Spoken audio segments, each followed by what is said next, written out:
It's time for Come and Talk It with your host, Michael Cargill, brought to you by Texas Law Shield.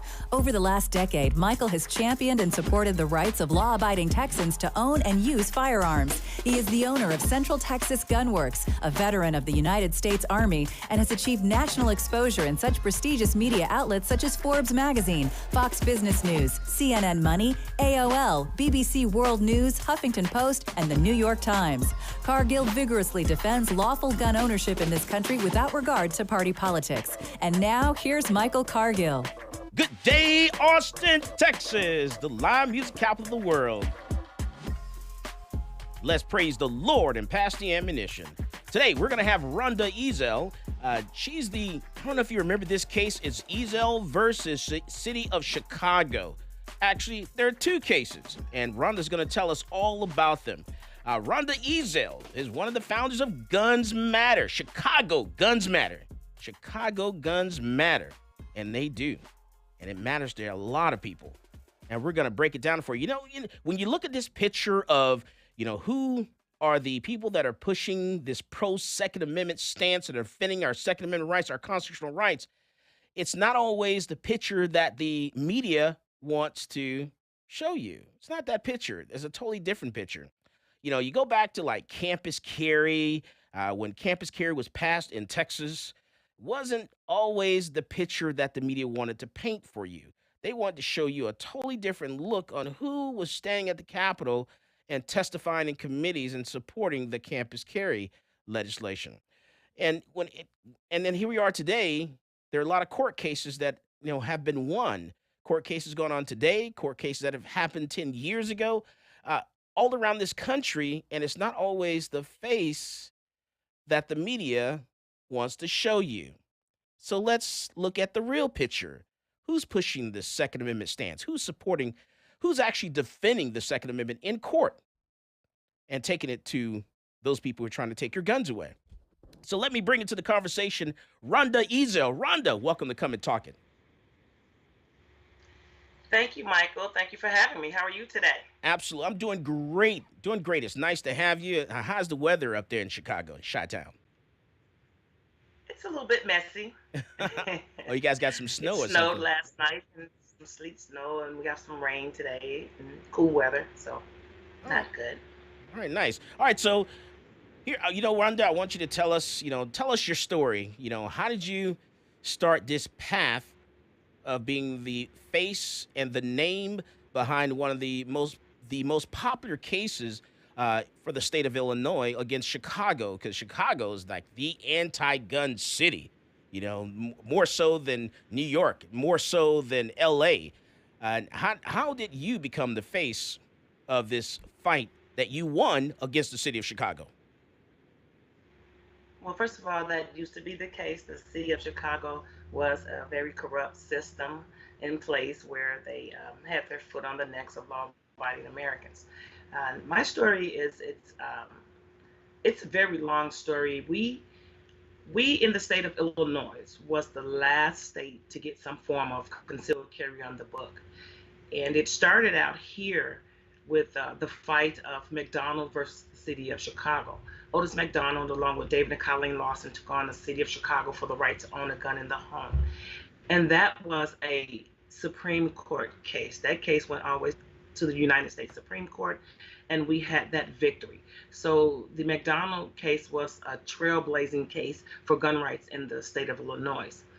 And as one day I was sitting home on the couch and I was watching television, I was having dinner, and I saw on the news that the case had been won. And I said, oh, wow, we can have a gun in the home now.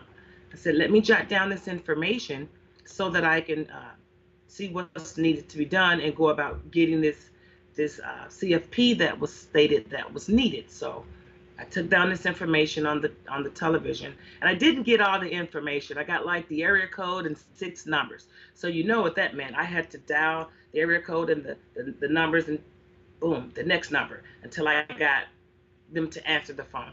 And so I eventually got a hold to the individuals that had advertised the course that was needed, because after the McDonald case had been won, the city of Chicago said, well, okay, now you guys can have a gun in the home, but you're going to need 16 hours of training, and you're going to need live fire range training as well. And so when I got that information off the television and I got into that class and I got down there and we did the theory portion of the class, and I thought to myself that we would do the range training portion of the class as well in the same day. That was just my thinking. Unfortunately, that wasn't the case. So they passed out paperwork and they said, hey guys, tomorrow, here is where we will go to do the range training portion of the class. And so I took a look and I was like, wow, where are we going? What is this?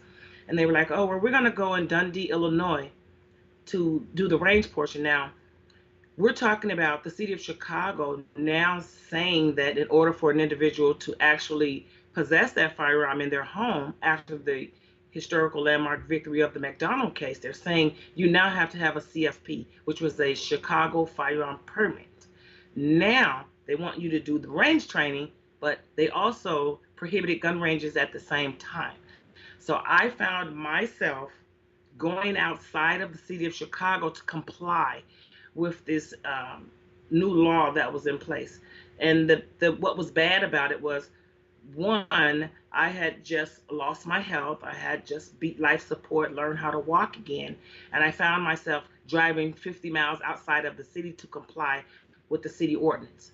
And so when I finally completed that whole situation, I came back home and I reached out to our state organization, which I'm a lifetime member of. It's the Illinois State Rifle Association. You know, you join these organizations, you pay these dues, and you wonder what are you paying for. So I reached out. And so I told them my story, and they evaluated the situation, and they said that your rights had been violated, and Ezell versus Chicago was born. Wow. So you're talking about, man, in order for you to get this license, now that, the court case was won in the McDonald case, you had to travel like, what is it, 50 miles outside of Chicago to go qualify because there's no gun range in the city limits of Chicago? Correct. Well, and here's the flip side of that. There wasn't gun ranges available for the general public because there are gun ranges that are in court buildings, school buildings, etc. Because my co-plaintiffs are builders of ranges, which is Action Target. So we know that gun ranges exist within the city limits of the city of Chicago. They just weren't available to the general public. All right, so we're talking with Rhonda Ezell. She's the Ezell versus City of Chicago landmark decision court case that went to I believe, the 7th Circuit Court of Appeals. And there are two cases we're going to tell you about. This is Michael Cargill, and you are listening to Come and Talk It. Peace, this is Maj Toure. You're listening to Come and Talk It Radio with Michael Cargill.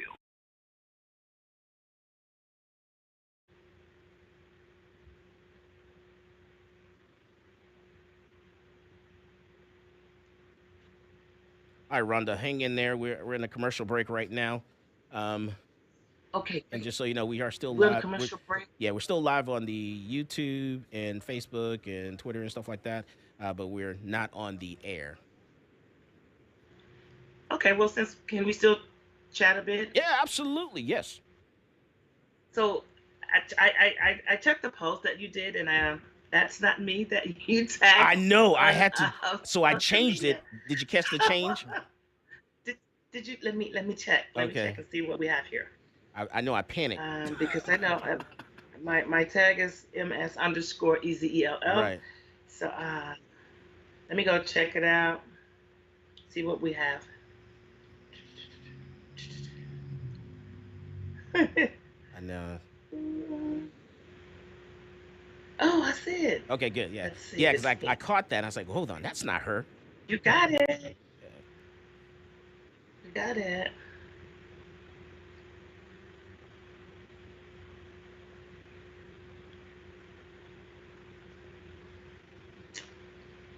Check in.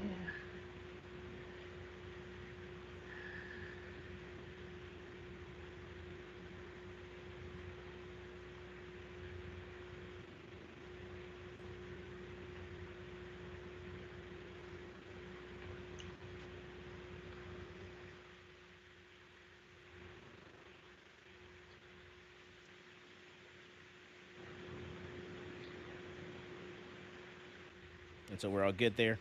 And I think I should we should be good on Facebook as well, right? Well, I see something. I'm gonna add it now.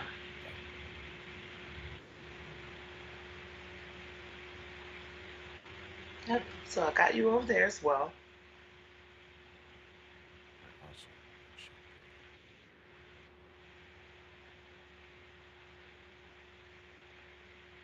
good for like advertisers. Can you hear me? All right, so when you do all the other commercial breaks, we'll just go ahead and go to commercial. That way they can hear the commercials on the YouTube and stuff like that. They don't.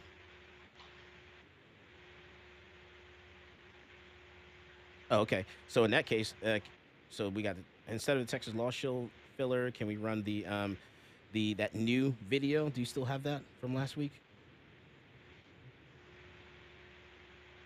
Okay. Okay. Okay. No worries. Okay. No worries. All right. So just like I guess for next weekend, I want to run those other videos if that's possible, um, so that way people can see. Yeah. NCLA, the one with. Okay. All right. Yeah. So the one with the NCLA, and then that one TPPF, and then yeah, that'll work. I'll try to get you some more.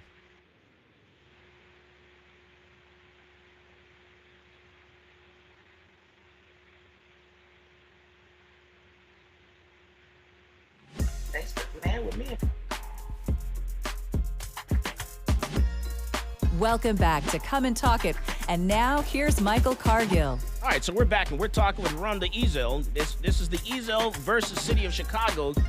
There are two court cases, and Rhonda's giving us a rundown on how all this stuff played out in Chicago. Because Chicago was one of the worst, the actual last Illinois is the last state to get a handgun license program. Chicago's one of the last cities to allow it, and Rhonda's telling us all about it. So Rhonda had to travel, outside the city limits of Chicago about some 50 miles just to do the range portion. She was able to do the classroom portion in the city of Chicago, but then she had to travel about 50 miles outside the city to do the range portion. And, she was at the time, she was having different health issues and things of that nature. And so it was very hard for her to do that. But she still pushed through and pushed forward and still got it all done. And Rhonda was telling us her amazing story and how she whipped and beat the city of Chicago in court. Go ahead, Rhonda. Absolutely. And it felt good. You know, everyone knows that the city of Chicago is the number one corrupt city in the nation, and we're the number one corrupt state in the nation as well. And so when you find yourself in federal court going up against the political powers that be, you take a chance. Like, you're putting your life on the line. You put in the lives of your loved ones on the line.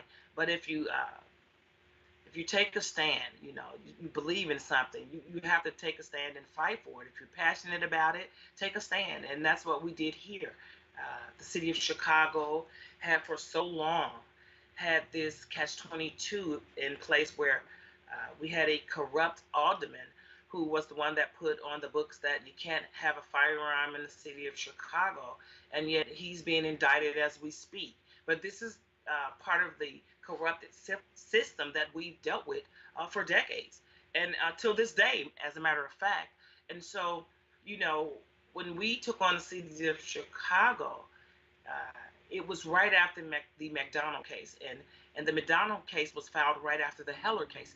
And one great thing about that a lot of individuals in the country may not know, is that we all have the same attorneys. And so that makes the fight worth it, because you have to strategically put in place things that how to fight these battles and make sure that they work. And so we had the Second Amendment Foundation, who financially supported us in our efforts, and we thank them for that.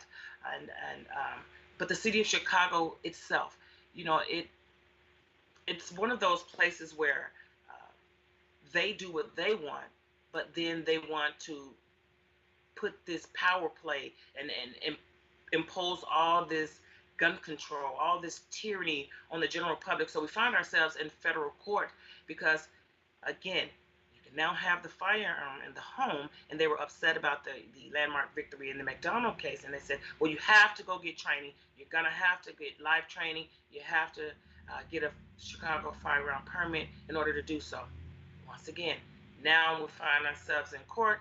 We sued them for the right to build gun ranges. So we won the first case, which was Ezell versus City of Chicago. We sued the city to build brick and mortar gun ranges. And of course, just like clockwork, we were fighting on the measure of the city prohibiting gun ranges, outright prohibiting them altogether, and we won that. And so they came back with more shenanigans and said, okay, well, you can't build one within 500 feet of a school, a liquor store, a church, etc., etc. And well, okay, in the city, when you start looking at the demographic and the layout of the city, then that left a mere 1-2% of space left. Oh wow. Which they tried to restrict gun ranges only to manufacturing districts. So we eventually knocked all of that down. We knocked down the age of a minor at a firearm. They wanted to control the hours of operation. They wanted to control the owners, what licenses they needed to have in order to do business, etc., and things like that. So we didn't stand for that. We took them to court a second time and we won. And so the only thing that has not happened since the two federal victories, and these are historical landmark victories, no one has invested in those wins. And hopefully at some point in time, someone will, because the work that we've put forth, it's more than about Rhonda Ezell. It's more than Chicago Guns Matter. It's more than the city of Chicago. Our cases are cited across the country, and we're helping win cases all over the United States of America. So we've set a precedent for how the Second Amendment is interpreted in a court of law. So our work is the gift that keeps on giving. So we're passionate about what we do here, and we've done a lot. And if you take a look inside of other cases that have been won across the country, you will see McDonald versus Chicago cited. You may see Moore versus Madigan cited. You will see Ezell versus City of Chicago cited. And one special thing about those three cases being cited alongside of the Heller case, and now the New York State Rifle and Pistol v. Bruin decision, is that those three cases have Black lead plaintiffs. And the only reason I bring that up is because there's a misconception about the Black community and firearm ownership. It's just unfortunate that, the reason we did put together Chicago Guns Matter was to put faces to the cases so that people can see who we are. We wanted to be more than a household name in the industry. We wanted to humanize the cases and not just be somewhere in the courtroom and have our names spoken and people just move on and carry on. We wanted to let people know who we are, feel the work that we've done, understand the things that we've done to help keep this country a free country. All right. And so got a couple questions coming in for you, Sure. Ms. Ezell. And one of them, someone's asking about the mayor's race. I think there are two options now because you guys are in a runoff race for mayor. Mm-hmm. And I think they both have different stances on criminal justice reform. So, what's your take on those two candidates? My take on both of the candidates are they're trash. They're trash for gun owners. I will simply go into the booth and write my name in like I always do. Because we have Paul Vallis, who clearly states well, you know what? Let me run that back. We have Brandon Johnson, a gentleman who I don't think is ready to be mayor. He is big on defunding the police. So there's that, and yet none of the candidates support the right to self-defense. And so there's that.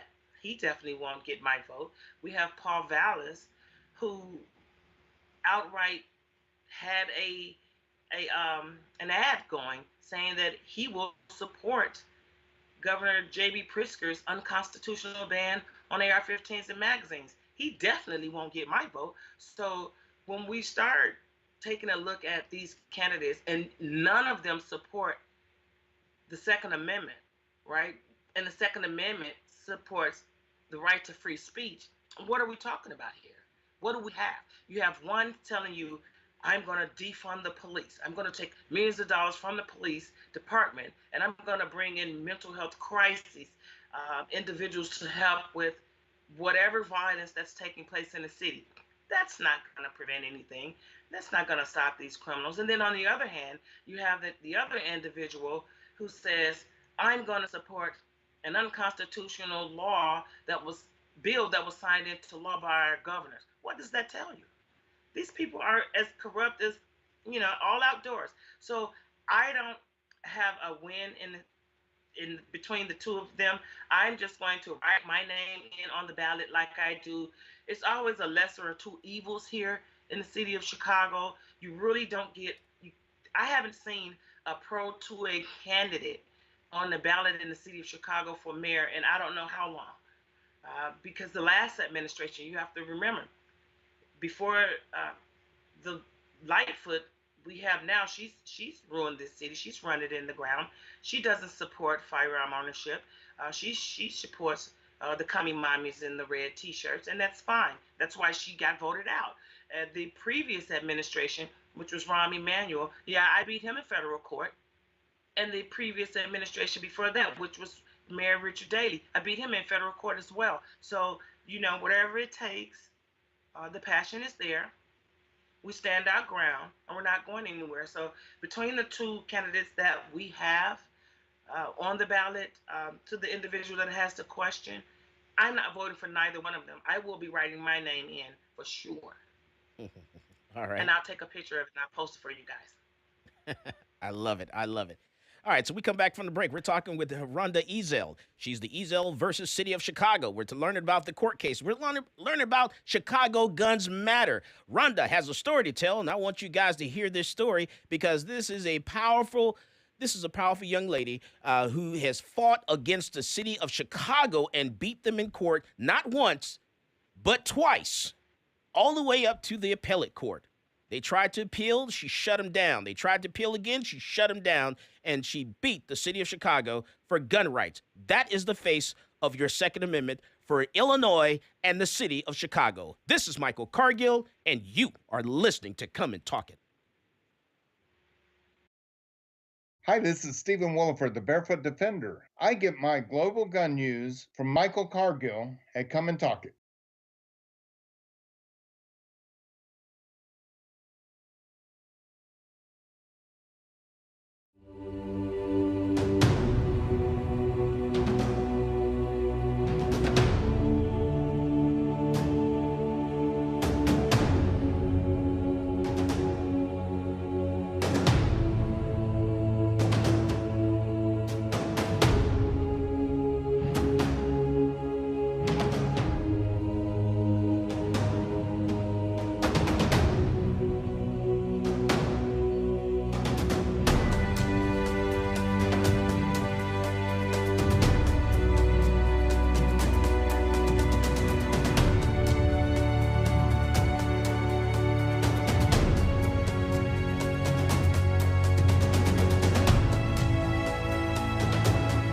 I'm a U.S. Army veteran with a strong sense of duty and respect for our system of government.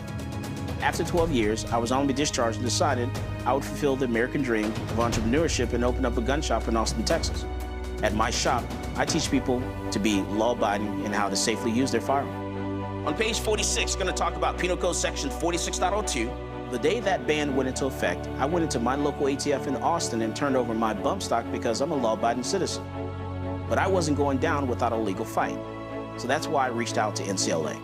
NCLA is representing Michael Cargill because federal agencies do not have the power to rewrite statutes. Bump stocks are not machine guns. If Congress wants to change the law and ban bump stocks, it certainly can do so. But we can't have the executive branch rewriting a statute and putting people in jail for up to 10 years. It's a problem because, this government agency has said, you know what, something that is legal is now illegal, and we're going to confiscate it from you, and we're not going to compensate you for it, and you're going to become a criminal. The goal of our case here is to tell the ATF that they can't get away with this kind of administrative lawmaking. This isn't constitutionally permissible, and this goes against everything that our nation was founded on. The bump stock ban turned innocent law-abiding citizens into criminals overnight, even though they were compliant with the statute. And that's not right. This case is not about where you stand on bump stocks. It's about the rule of law. It's about whether an agency can rewrite a statute and turn a law-abiding citizen into a criminal. If the ATF can ban bump stocks, any agency can ban anything.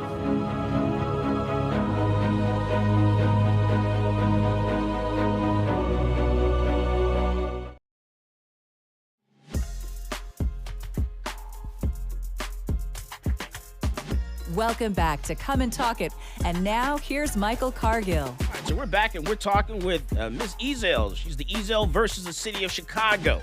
That's right. She won this lawsuit, not one, but 2 lawsuits against the city of Chicago and pushing them back into that box where they belong, because it's all about the people and power to the people. It's about our constitutional rights, our right to freedom of speech, our right to assembly, and then having the Second Amendment to defend all those rights and others. But someone asked for the update on the bump stock. So let me give you an update on the bump stock case, the Michael Cargill versus Garland Department of Justice, Alcohol, Tobacco, and Firearms. So as an update, as you know, January the 6th, the Fifth Circuit handed down their ruling that 13-3, we won this case against the DOJ, Department of Justice. And now we had to wait a certain amount of days until at least give the government a chance to appeal the case. So the first appeal was February 27th. The government had until that date to appeal to the United States Supreme Court. And they chose not to appeal, so they missed that deadline. And we all know the government's slow to move sometimes, so I don't think too much of it. So now their next opportunity to appeal is going to be April the 6th. They have until then to appeal this case to the Supreme Court, but it's going to be a little harder for them. But they have at least until that day to file another appeal. Now, since they didn't file that first appeal on February 27th, the Fifth Circuit sent their ruling back down to the lower court, and so it went back down to the lower district federal court, and the judge handed down his take of the case. And the judge in the lower court, which was Justice David Allen Ezra, he said the matter before the circuit is the Fifth Circuit Court of Appeals January the 6th, 2023 judgment in this case, which reversed the opinion of this court and remanded this case with instructions to enter judgment for plaintiff Michael Cargill. On February 28, 2023, the Fifth Circuit issued its mandate. In accordance with the Fifth Circuit's opinion, the court hereby orders the clerk to enter judgment for plaintiff. Therefore, the court orders that this case be closed. Now, that's great. That's good. And then it's like a question mark, because it's great because guess what? We won. The judge entered a judgment like he's supposed to. We won the case, and then it was, well, what's the rest of it? Normally what happens is the judge gives you a relief. He says, okay, or he or she will say, this is what you asked for, so this is what I'm going to grant you. This is what we're going to give you. But they didn't give us that relief. So being that he wrote this the way he wrote this is how I take it. All right, so I take it like this. We asked for our relief, our demand for relief said, I hold unlawful, I want hold unlawful and set aside the final rule under the 5 USC. I want the court to set aside this final rule, meaning that bump stock should be legal in all 50 states. That's what I asked for. He said he granted what the Fifth Circuit, told him to grant, and that was our demand. The second thing I asked for, issue a preliminary permanent injunction prohibiting defendants from enforcing the final rule against the plaintiff. I'm assuming that I got that because he didn't say I didn't. Issue a preliminary and permanent injunction prohibiting defendants from enforcing the final rule against all persons similarly situated to the plaintiff within the jurisdiction of the United States District Court for the Western District of Texas. He didn't say otherwise. I assume we got that, so everyone should be covered. Issue a declaratory judgment pursuant to 28 USC declaring that the final rule issued by defendants is unenforceable against plaintiff. I'm assuming I got that. I should get my bump stocks back. Issue a declaratory judgment pursuant to 28 U.S.C. declaring that the final rule issued by defendants is unenforceable against all persons similarly situated to the plaintiff within the jurisdiction of the United States District Court for the Western District of Texas. He didn't say otherwise, so I'm assuming that means everyone is covered. We're all great. Issue a declaratory judgment and permanent injunction barring enforcement of the relevant statutes against Mr. Cargill for his past possessions of any bump stocks devices that he, ATF, had previously approved for private ownership. So I'm assuming I'm getting them back. Award attorney fees and cost of plaintiff. I'm assuming we're going to get our attorneys paid. And award any other relief as court deems just, equitable, and proper. So I'm assuming that because these are our demands for relief, and the way he wrote this is by saying, hey, remanded this case with instructions to enter judgment for plaintiff Michael Cargill on February 28, 2023. The Fifth Circuit issued its mandate. In accordance with the Fifth Circuit's opinion, the court hereby orders the clerk to enter judgment for the plaintiff. So I'm assuming we got everything. So I take that to mean that, hey, bump stock should be legal in all 50 states. And so now we have to clarify. So I can't leave it at that. I can't assume anything, but that's what I'm assuming. So I'm going to leave it up to my attorneys to get some clarification. We need clarification from the court or maybe the Fifth Circuit because we need it in writing. It needs to be in the order, not just left open-ended like that. By doing this, Judge Ezell, basically just gives a middle finger to the Fifth Circuit and takes his toys and he goes home. Basically what he does. He's upset, and I get it. When you rule on a case and then someone overrules that case and totally reverses you. I get it. People take their job very serious and it's personal for you. Get it? I totally understand. But there's a process, and there's got to be some type of relief. So we can't leave it open-ended like that. So what we're waiting on, hearing back from the government and also the court to see if we can get this last little bit finished here, because we need it in writing. I don't want to do anything until I have everything in writing. All right, so I hope that's clear with everyone. So that's the update on the bump stock lawsuit. There's more to come. Should have something in another week or two. Another update on that. So just sit back, sit tight, and relax. But hey, we definitely should be good in Texas, Louisiana, Mississippi. And they're being sold. They're actually being sold in Texas, Louisiana, Mississippi. You can go to bumpstock.com. That's bumpstock.com, and you can buy one for Texas, Louisiana, and Mississippi, just so you know. So let me go back to Rhonda. Rhonda, Pretty let me cool tell case. you. Yeah. All right, so, Rhonda, Great win. Chicago Guns Matter. Tell me, so the purpose for, coming up with Chicago Guns Matter is so that you guys can put a face to the court case, in the court cases that you guys are fighting, so people can see, who's representing, who the plaintiffs are. And so Correct. you've gone to you've spoken at the NRA convention. Tell us a little more about that and how all that stuff progressed. Well, what we did at Chicago Guns Matter is we wanted to figure out how could we get this information out to the general public, because the average gun owner isn't into politics and they're not into litigation. More or less so it's word of mouth of what they hear on the news. And so we knew we had something by stepping out of our comfort zone, taking on political powers to be, and making history doing so. So when we were in litigation, we knew we had something special when we won against the city of Chicago. Because again, we had this corrupt system in place. We were known for having the most strenuous gun laws in the nation. And we came in and we kicked the door down. And we knocked all of those things down. And when I tell people about the city of Chicago, because there's a misconception about firearm ownership here, let me make it very clear. In the city of Chicago, we went from 0 firearm ownership to shall issue concealed carry. That is huge. That is huge, because some states have may issue and they may never get issued. And some that does have shall issue, does the state issue the licenses? Look at what New York is going through right now, even considering the Bruin winning. So they still trying to defy the Supreme Court ruling in Bruin.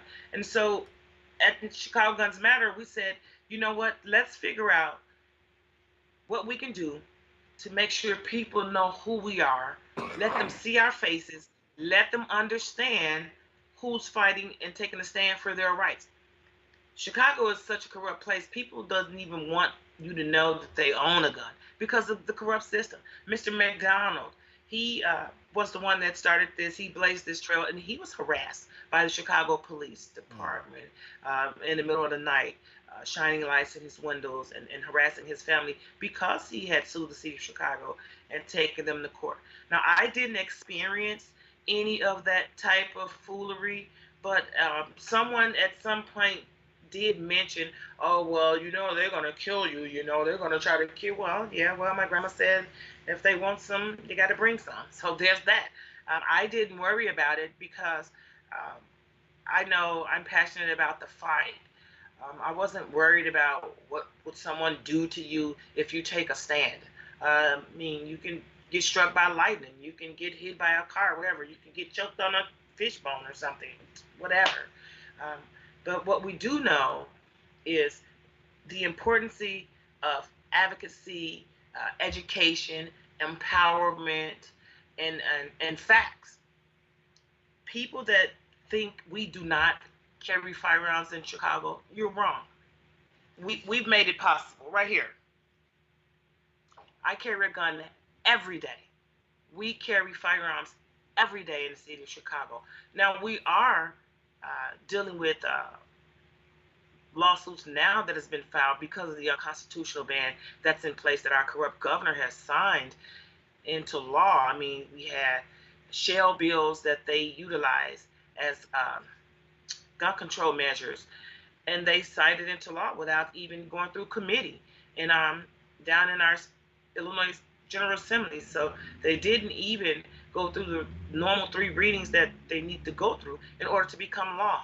Well, this is where they do these corrupt situations, and they say, well, we do what we want and no one could do anything about it. And so they made this law, they signed it, and even inside of that bill, it states that no one can contest them on that. Well, they were wrong, because we have like at the least 10 lawsuits going on right now. Most have been, the federal ones have been consolidated, and then there are other ones that are fought on the illegal way that it was signed into law without the reading, and then you have some fighting on other avenues of the law. And so, nevertheless, we have one that where a FFL sued. All right, hold that thought. All right, hold that thought, Rhonda. We'll come back to talking about the FFL and where you're going from there. We'll talk with Rhonda Ezell. She's with Chicago Guns Matter. That's the Ezell versus City of Chicago. This is Michael Cargill, and you are listening to Come and Talk It. This is Coley on Noir, and you're listening to Come and Talk It with Michael Cargill.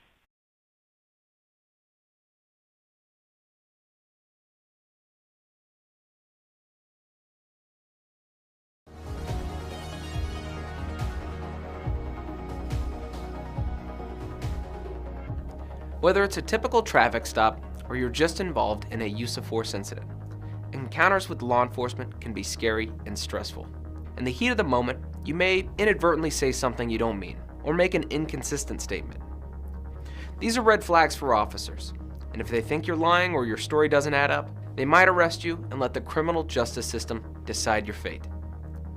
Police officers are trained to get information from you without making the interaction seem like a formal interrogation. But remember, from the moment an officer arrives on scene, everything you say and everything you do will be scrutinized in court. The prosecuting attorney will attempt to use anything and everything against you. So what do you say?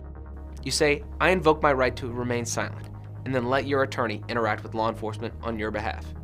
One important note though, do not throw common sense out the window. For example, if the intruder's hiding somewhere in your house when the police arrive, or if you saw the perpetrator pitch his weapon into your backyard, quickly tell the police and then stop talking. You might ask, what about my rights? What if the police never read me my Miranda rights?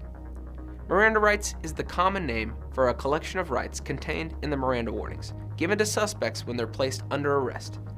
The warning comes from a 1966 Supreme Court case, Miranda v. Arizona.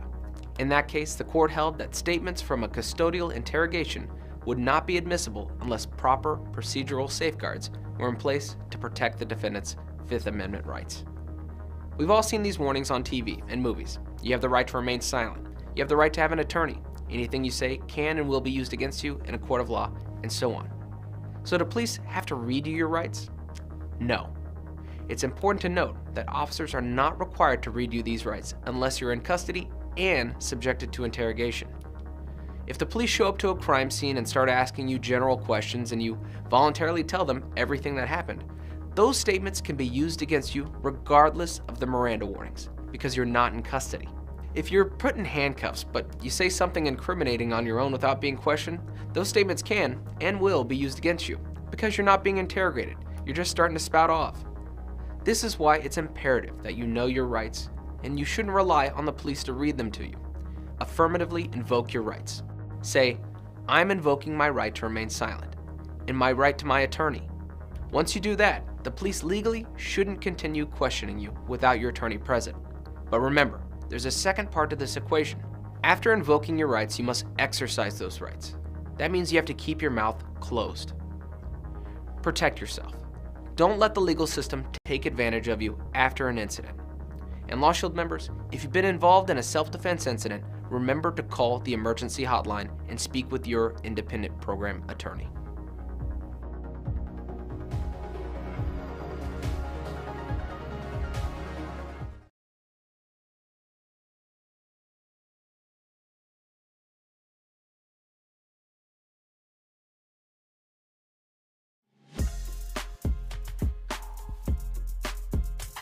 Welcome back to Come and Talk It. And now here's Michael Cargill. We're talking with Rhonda Ezell. We're talking about Ezell versus City of Chicago. And Rhonda was telling us about how this new shenanigans with the City of Chicago and the Illinois gun ban is unconstitutional. Rhonda, take it away. Absolutely, Michael. Right now, we're in the fight of our lives here in the state of Illinois with the new law that the governor signed in. The law that the governor signed in is unconstitutional, and it's a law that violates the rights of all gun owners in the state of Illinois. They don't want FFLs to sell AR-15s, magazines, semi-automatic handguns, etc.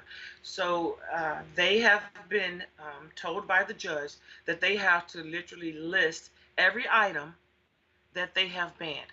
And so there are several lawsuits going on right now. We had one in Naperville where an FFL was suing them because the city of Naperville was saying that they could not sell firearms, right? Could not sell AR-15s, etc.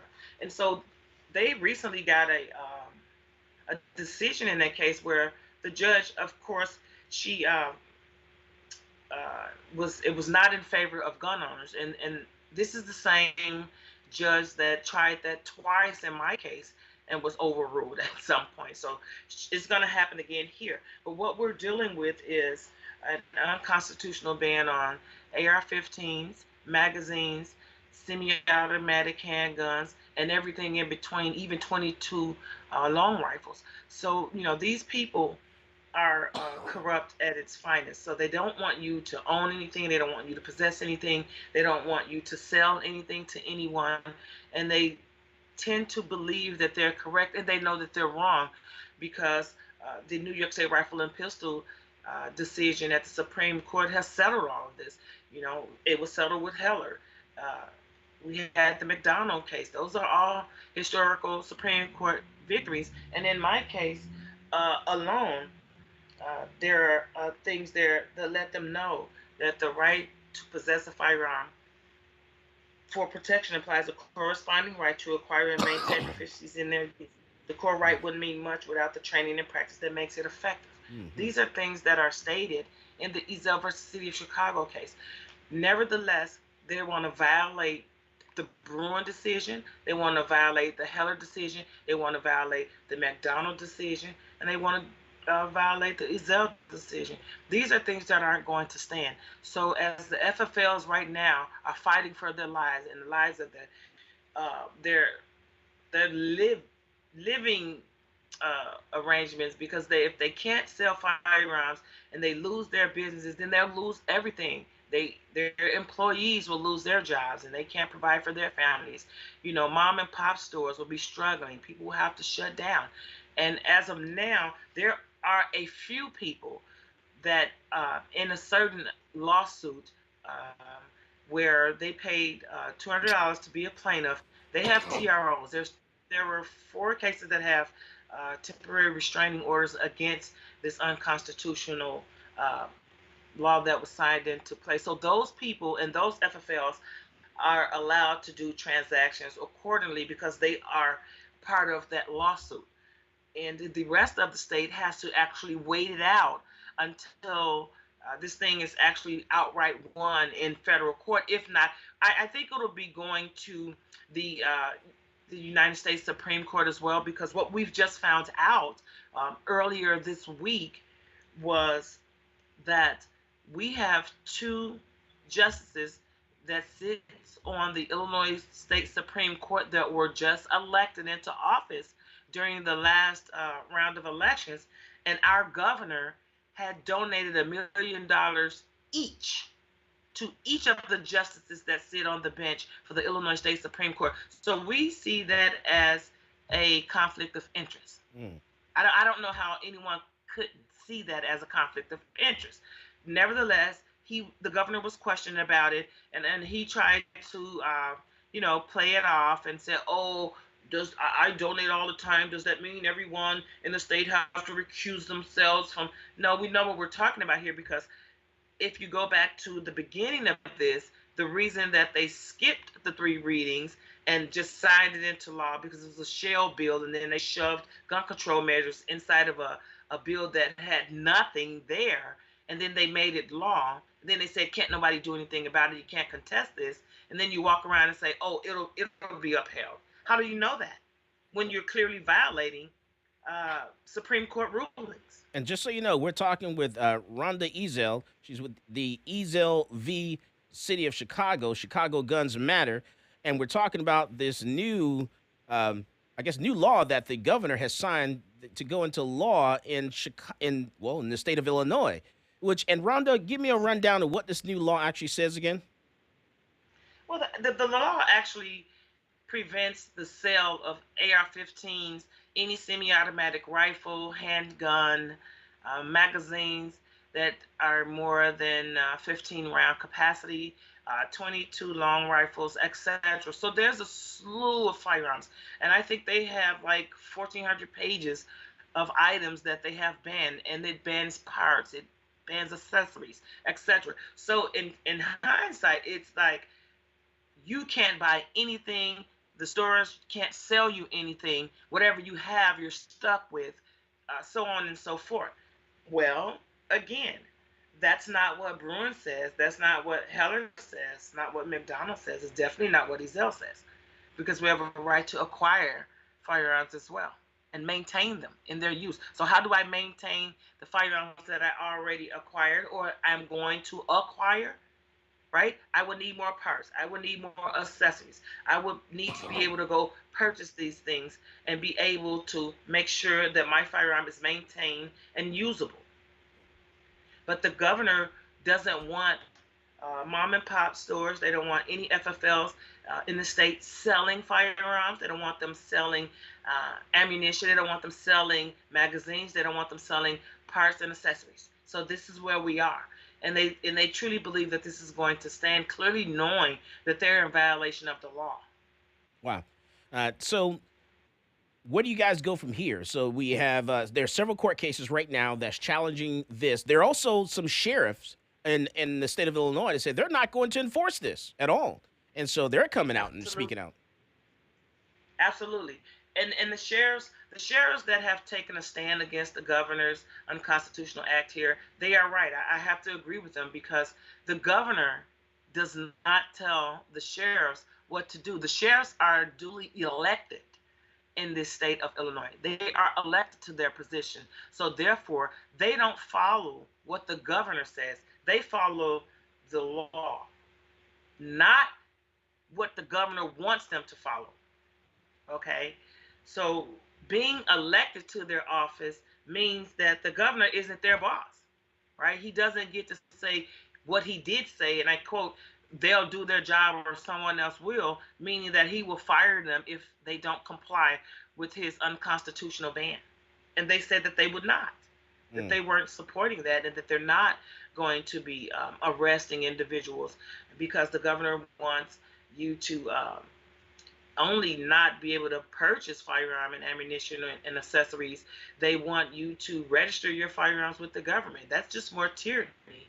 And we're not going for that. It's just something that we're not going to partake in. And that's why we're going to fight this to the bitter end. That's why it's very important to know who your DA, your district attorney is. It's very important to know who your sheriff is. Your sheriff is probably one of the most powerful people in the county where you live. The sheriff can kick the federal government, out, ATF out of the county and say, no, you're not going to enforce anything in my county. You're not going to put anyone in my jail. So the sheriff is very powerful, and that sheriff can shield you, the people, where the rest of the government has actually failed. So your sheriff is very important. And, even in Texas, there are opportunities for your government to shield you from the federal government. Like in Texas, you have a group of people that are in charge of the governor's mansion. You have someone in charge of the governor's mansion, someone in charge of the House, someone in charge of the Senate, and they can actually create a bill right now that can shield you from like federal gun laws if they wanted to, because they're in control of all three branches of government here in Texas. Look how it's going down in Chicago. Look how it's going down in Illinois. Do we want to be in that situation here in Texas if the tables are turned and things are flipped around? So we need to do what we need to do now to make sure that we have all those things in place right now so we don't have to worry about it down the road. Rhonda, you guys are putting up this heavy fight. What do you do? What do you do once this move? You know what? I'll tell you what. We'll come back. We come back from the break. I got a couple questions for you, and then because you're telling me this is a great story here. I'm so I'm so glad that I reached out to you and we had a chance to talk and chat, and I got a chance to learn your story because I didn't know your whole story, and this is so exciting because I'm glad we got a chance to put a face to what is happening in the state of Illinois. We got to put a face to what is happening to the city of Chicago, put a face to these court cases that are being won against the city of Chicago. And that's, ladies and gentlemen, that is Ezell versus the city of Chicago. This is Michael Cargill, and you are listening to Come and Talk It. Folks, this is Doug Man Jones. And I get my gun news from Michael Cargill at Come and Talk It. He didn't act that way. He never flinched. He went for his pockets. And when he went for his pockets, I thought my heart was going to stop.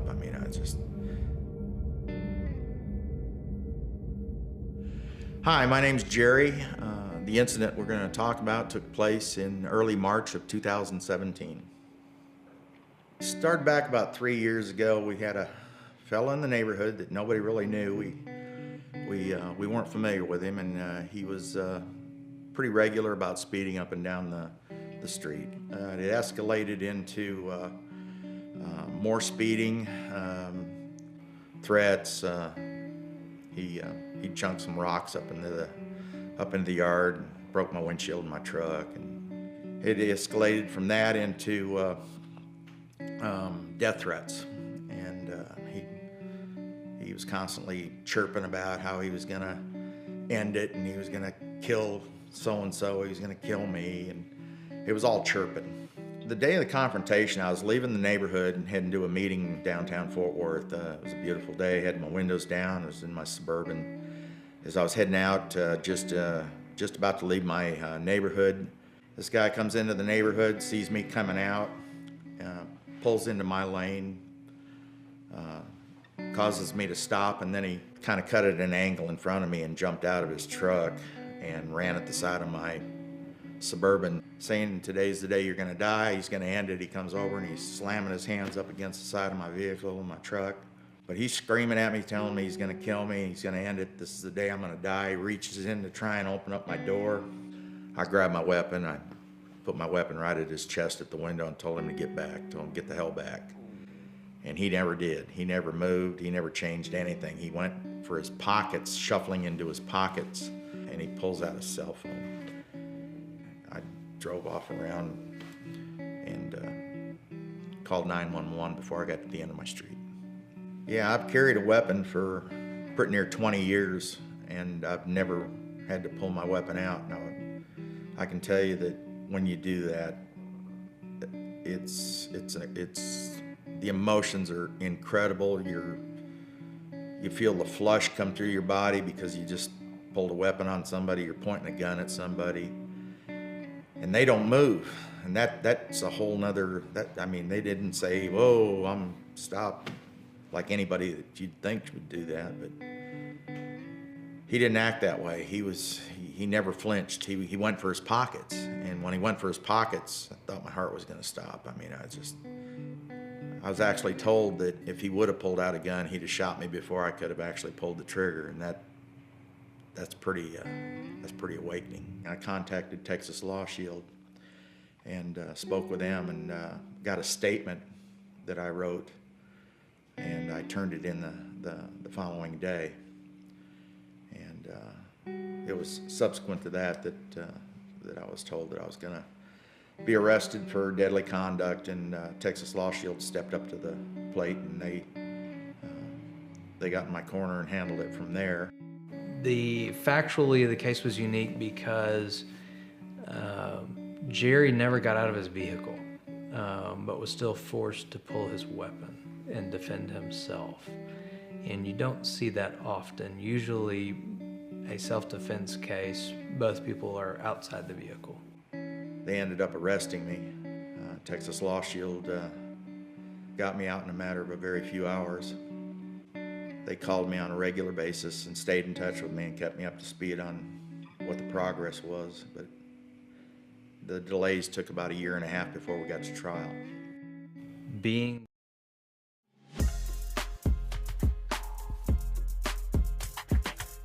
Welcome back to Come and Talk It. And now, here's Michael Cargill. All right, so we're back, and we're talking with Rhonda Ezell. She's telling us about Chicago Guns Matter. And Rhonda, how is Mr. McDonald doing? Mr. McDonald, may he rest in peace. He's no longer with us. He passed away a little bit after the fight, and that's why we fight so hard. We made a promise to Mr. McDonald that we will continue to fight and make sure that gun owners did have the benefit and the right to self-defense. Because if it wasn't for Mr. McDonald blazing the trail with the McDonald versus Chicago for the handgun ban that was in place, Mr. McDonald brought us that historical landmark victory at the Supreme Court level. So we always love Mr. McDonald. We thank Mr. McDonald. He's family. He's like my dad. And he's no longer with us. So we love you. And thank you for this fight, though. And so was he ever able to get his license? He was not able to get his license, but his family did. So his wife and his 2 daughters went ahead and they got their training, their firearm safety training and education. They got certified. They got their concealed carry licenses, and that's part of the fight. So, man, yeah, but Mr. McDonald did not. Okay. All right, now tell us, because I'm thinking about coming to Chicago and getting my gun license.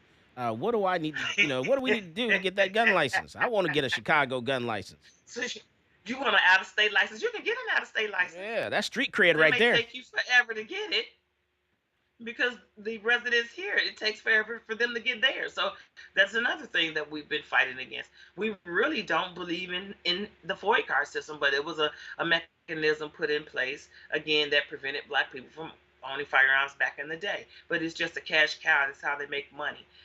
It's FOIA card system is Illinois is one of 4 states, I believe, in the nation that still has a FOIA card. I think it's Illinois, Hawaii, New York, and Who else has the 40 card? I don't know. Yeah. Boston or something. Nevertheless, So how do you we? can get an out-of-state license from the state of Illinois. You would have to do 16 hours of training Mm, and fill out the application, pay your fines and fees, and then they'll send it to you eventually mm. at some point. Yeah. It's not like Texas. In Texas you can get a gun license in like 2 weeks in Texas. Oh no, that's not gonna happen here, You sweetheart. the fastest ID you get in the country is a Texas gun license. People. The fastest. Rhonda, people are moving here to Texas. They're trying to get their driver's license. They can't get a driver's license appointment in the driver's license office, right? It's taking them, 2 months, 3 months to get an appointment in the driver's license office. They're so backed up. But I tell people, if you want to get an ID, I tell you what, you come to Texas, you take that handgun license course, and we can get you your gun license in 2 weeks. That's pretty quick. That's pretty quick. But the fastest I've ever gotten a license, I got my out-of-state Pennsylvania concealed carry license, was like 20 minutes. Oh wow. Really, because I had one, and then when it expired, you had to go in person in Pennsylvania to renew it. And I went to Central County. I went with friends, and we filled out our applications. We was right there, paid our fines and fees. They processed it and handed it right back to us through the window. Wow. Bam, right there. Oh wow. Awesome. All right, Pennsylvania. Awesome. That's what I'm talking about. Absolutely. That's what awesome sauce. Like, boom. But here in Chicago, in the state of Illinois, they're violating that. They have, when we got the concealed carry one on the books, it was like supposed to be 30 days or 90 days or whatever the processing time is to get your license. Right. 6 months, 8 months, years, just procrastinating. They're violating that. That's why we always talk about void the void, because we no longer want that system in place where we have this permission slip from our government paying fines and fees to exercise a fundamental right. Nowhere in the Constitution does it say one has to pay fines and fees to the government in order to protect yourself. Mm. So we're totally against the FOIA card system. Once again, we say void the void, and we're attacking that as well. That's right. So, It's Sunday. It's Sunday. Go ahead and preach.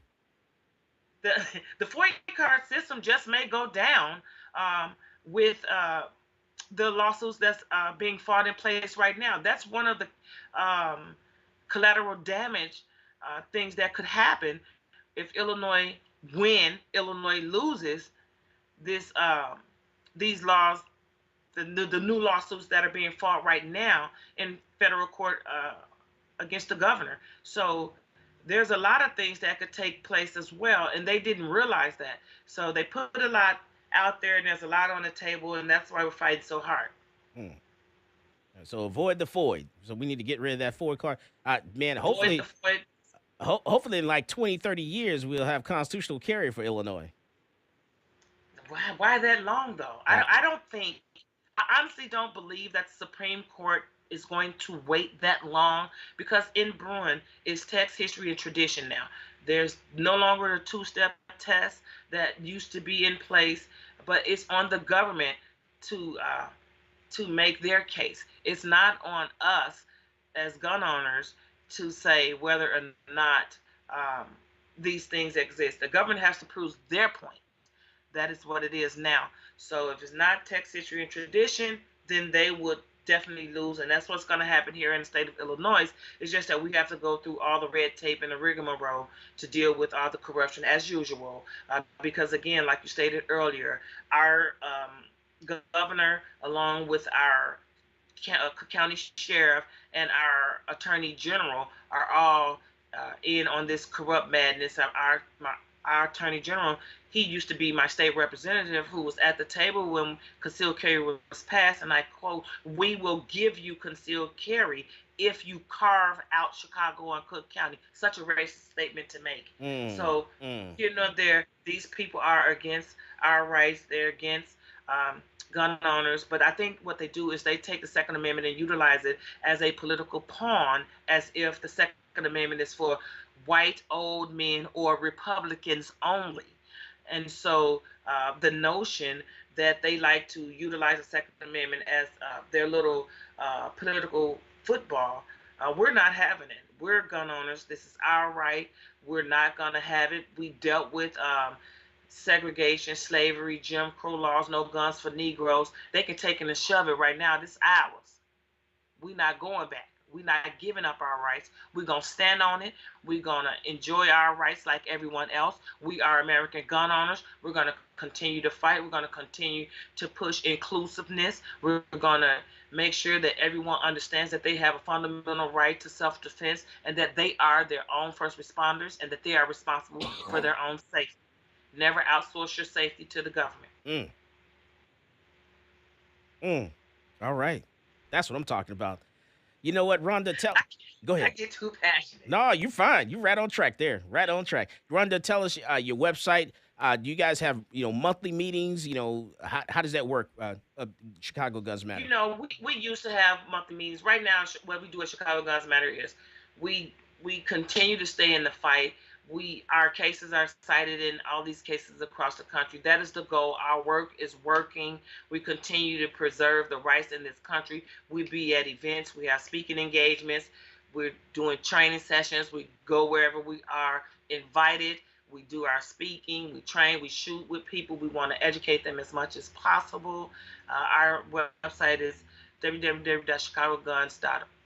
chicagogunsmatter.org. You can reach us at Chicago Guns Matter /Facebook, Rhonda Ezell /Facebook, at MS_EZELL on Twitter, and Chicago Guns Matter at Twitter.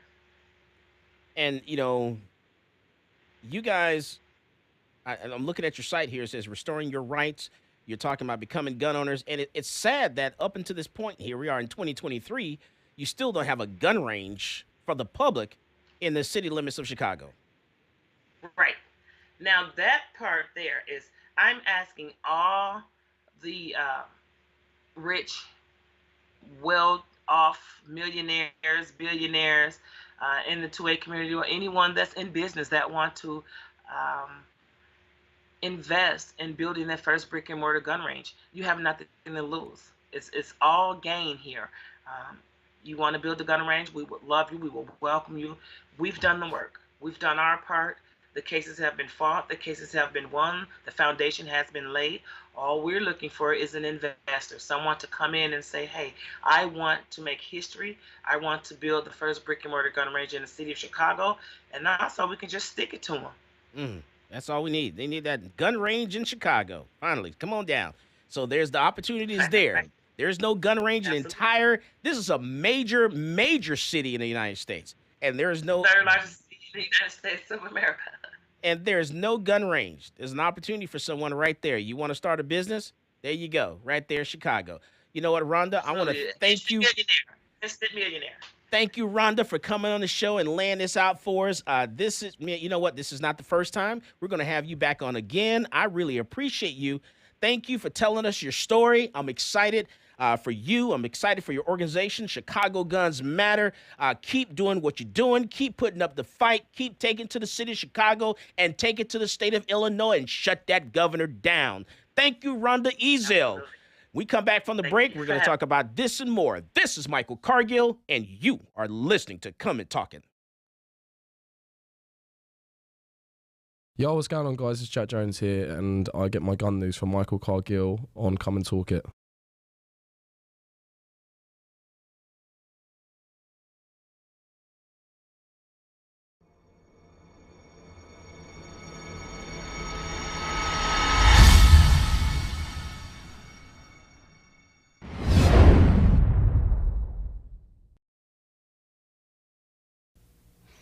Hello, my name is Edwin Walker. I'm an independent program attorney with Texas Law Shield. I want to talk to you today about an issue that we see on a daily basis. In fact, you yourself will encounter it on a daily basis, and that is the subject of road rage. I am sure that you have all seen road rage. You may have actually been involved in a road rage incident. Now, if you're a responsible gun owner, I'm going to give you a few words of advice on how to react when you find yourself in one of these unfortunate road rage incidents. While on the roadways, we all observe something that makes us upset. Whether it's poor driving, unsafe driving, or just simply somebody being very discourteous. by all means, you should restrain yourself from engaging that person and telling them how bad their actions were, because this can be perceived as an act of road rage. If you're a lawful gun owner, you have a firearm in your vehicle, you do not want to be viewed as the aggressor in a road rage situation. Now, with regard to a situation where an individual has chosen to rage against you, and you are the actual victim of the road rage, if you and the other individuals are still in their automobiles, do not use your firearm to respond to any of the rager's activities. This is because law enforcement views the fact that you're both still safely in your metal boxes as removing any threat of immediacy that you may be harmed. So please, if you have a gun, somebody is raging against you, forget you have a gun. Don't display it, don't brandish it, don't show it, don't point it, and for God's sake, don't fire it. This could result in a lot of trouble for you. Now let's look at a situation where a road rage incident has escalated. It has escalated to the point where one of the participants has actually gotten out of their vehicle. We recommend that you stay in your vehicle at all times. Do not exit your vehicle, because the person who exits their vehicle is going to be looked at as the aggressor. If the other individual has exited their vehicle and they are not in contact with your vehicle and they do not have a weapon, then do not feel that you can display your weapon in an act of self-defense. People are allowed to just simply stand there and scream at you, scream whatever they want. Until they make a demonstrative effort to try to harm you, there is no immediate threat that would justify displaying or shooting or brandishing your firearm. Now, in the event that the person shows their own weapon, in particular a firearm, the existence of their weapon would give you reasonable belief that there was an immediate threat of harm that would justify an act of force, deadly force. Even in this situation, I would be very cautious. Now, if this situation escalates even further, where the person has actually made physical contact with your vehicle, whether they are beating on it with an instrument, with their fist, or they're attempting to open... Welcome back to Come and Talk It. And now, here's Michael Cargill. All right, so this gun news update is going to be brought to you by Pacific Automation. Pacific Automation can help you adapt a hybrid work environment with cloud services or upgrade your cybersecurity. Visit pacificoffice.com to schedule a complete technology assessment. Pacific Office Automation. Problem solved. All right, so let's get into the gun news. So let's go over to Arizona. Zach in Arizona. Let me tell you something, Zach. Arizona, this rancher, man, dude, he is in some big trouble. He's got a bond set at $1 million. This guy is in his 70s, and it looks like this case is not looking good for him. It looks like he's going to be going down hard for shooting this migrant in Arizona. So the Border Patrol agent claims that Arizona rancher George Allen Kelly being intentionally vague in his 911 calls, according to a report by the Border Patrol. And they're everything's been mounted against this guy. It's not looking good for him.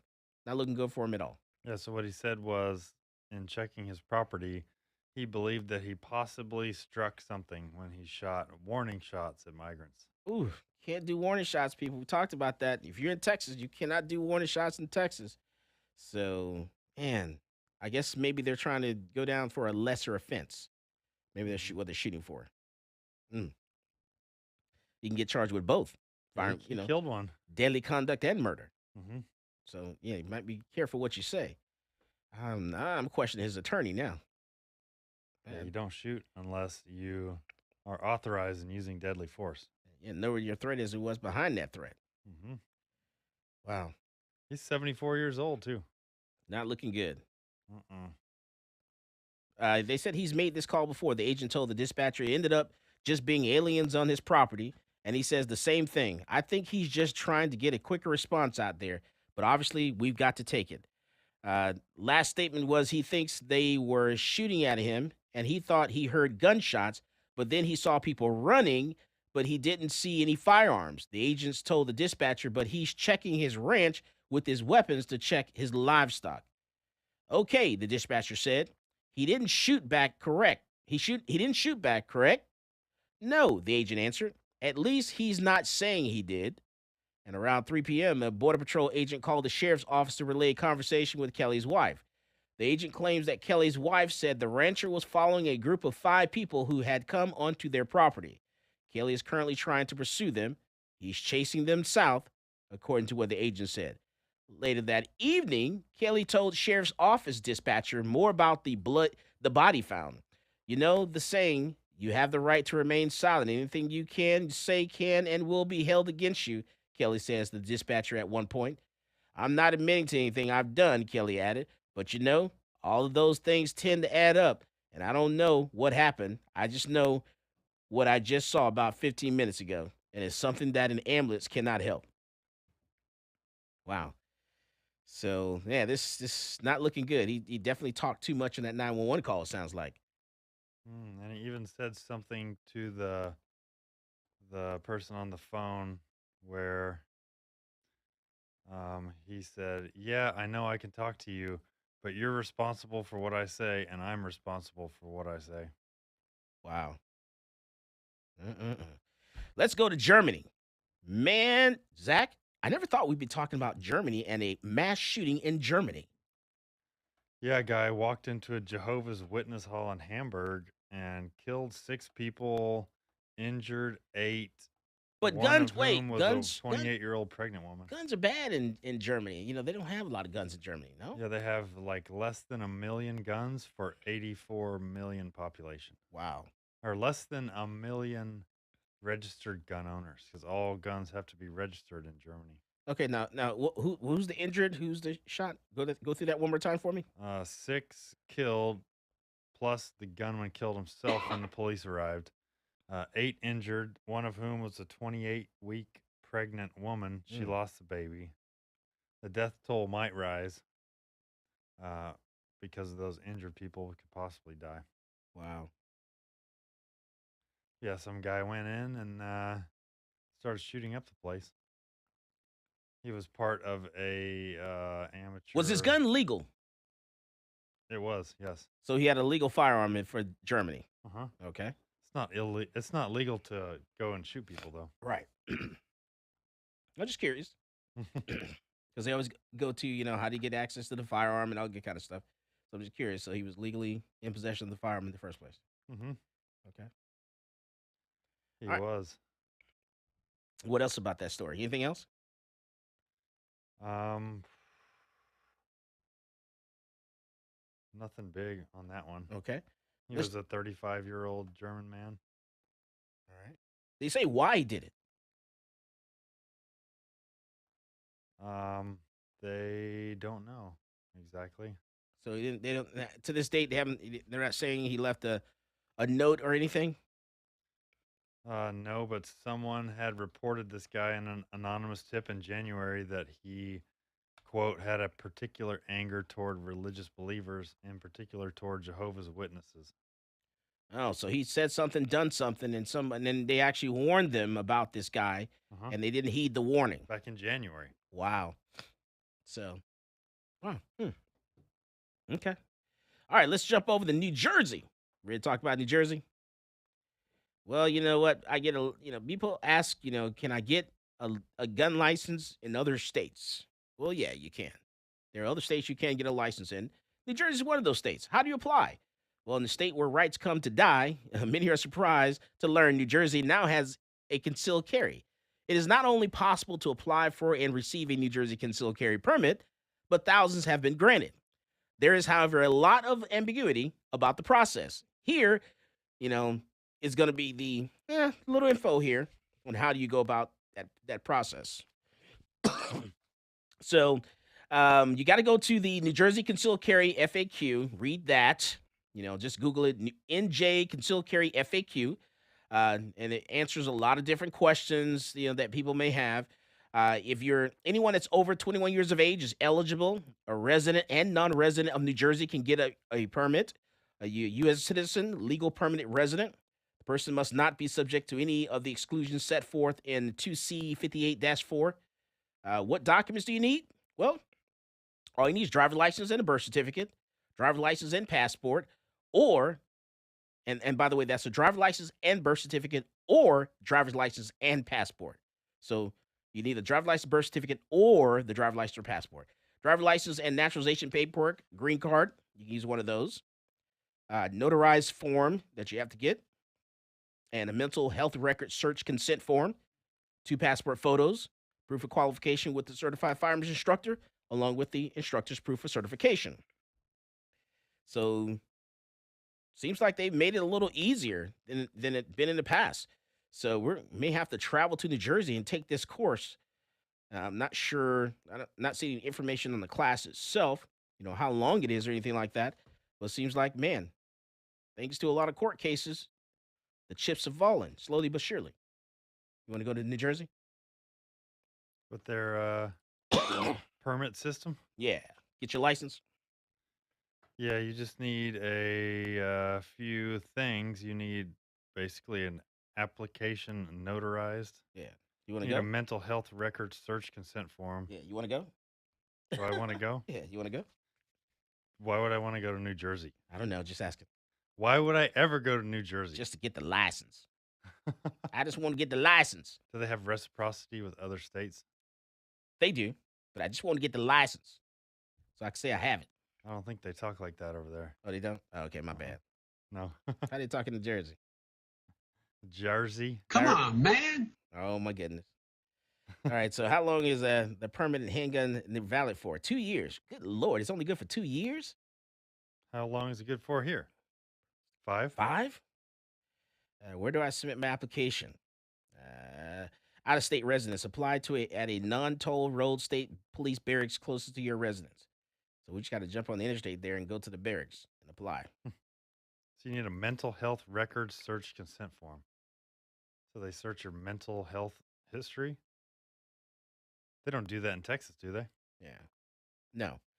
There are numerous firearm ranges in New Jersey that offer qualifications necessary to obtain a New Jersey CCW permit, although the criteria at each range may differ slightly. So far, nearly all such qualifications have been accepted by the state police as they're substantially similar to those required for retired law enforcement officers. Contact your local range and ask how can you qualify with them. You also need to provide proof of instructor certification. Yeah, definitely make sure your instructor is certified. That's a big thing, big issue. All right, so man, that's the little of the update that we have, and I really want to thank Miss Ezell for coming on the show here and talking to us about her court case, Ezell versus the city of Chicago. I hadn't heard a whole bunch about this case, so this was the first time for me having someone lay this out for us. I'm glad we had an opportunity to hear that story and put a face to the name. Because I want you to see that you got to put more faces to the name of a lot of these court cases so you know what's going on. As always, folks, more guns equals less crime. You go out there and you buy yourself a gun. You've been listening to Come and Talk It with Michael Cargill.